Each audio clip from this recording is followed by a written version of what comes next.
Brazil's reeling from the aftermath of the country's deadliest fire in decades after over 200 people perished in a nightclub blaze.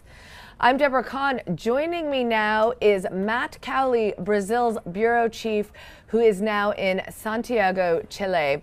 Okay, Matt, you're in Chile because Brazilian President Dilma Rousseff was just there. She left a summit early to return to Brazil. What was her reaction while traveling with her?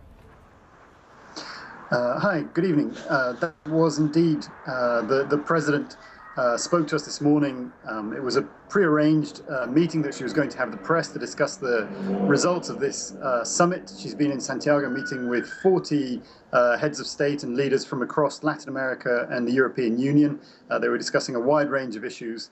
But then this morning, obviously, as the news unfolded this morning about the fire that we had in the nightclub in southern Brazil, the president changed her plans. She did come out very briefly.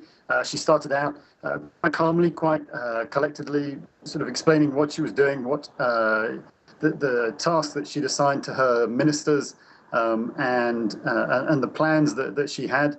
But then, as she started to get into the details of expressing her condolences and talking about what had actually happened, she visibly welled up, and she broke off the statement pretty much to avoid bursting out into tears. It was really quite an emotional moment. Any indication? I mean, we've heard reports of people dying, obviously from suffocation, but also there was people obviously rushing to get out of the nightclub, and reports that some were trampled on. Any indication as yet as to why the death toll is so high? I think the sort of the simplest answer that we have at this moment, and obviously there's still an awful lot to be investigated, but it's just that there were an awful lot of people in this nightclub, at least 1,000, maybe more than that, and the access routes were very limited.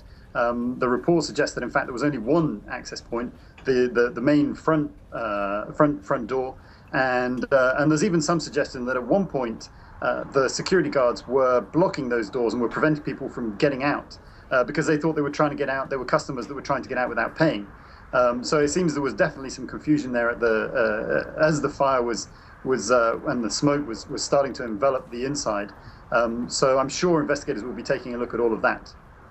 Reports coming through from some people in the nightclub that the fire was actually started by somebody performing on stage. What do we know about this nightclub? Is it a well-known club in the town of Santa Maria? Well, this was a nightclub. It was down in a small town, relatively small town in southern Brazil, right in the far south, actually quite close to the border with Argentina and Uruguay. And it's in a small town called Santa Maria of around 230, 240,000 people. So a relatively small town out in, by Brazilian standards, out in the middle of nowhere. And I think this nightclub, it seems as though it was fairly central in the town, so I would imagine that it's a relatively important one. What we do know is that this town has a lot of universities and a lot of students, and it seems that the nightclub was had an awful lot of students in it. The report saying that at least half of the people that were in the nightclub were students, and it seems that they were coming back from their summer holidays, so they were just getting back from summer holidays to start their studies again. And this was a night out on the town before they began their studies. Okay, obviously a huge tragedy, a very sad one for the country. Thanks very much, Matt Cowley, joining us from Santiago. For more on that story, you could go to WSJ.com. I'm Deborah Kahn for the Wall Street Journal Digital Network.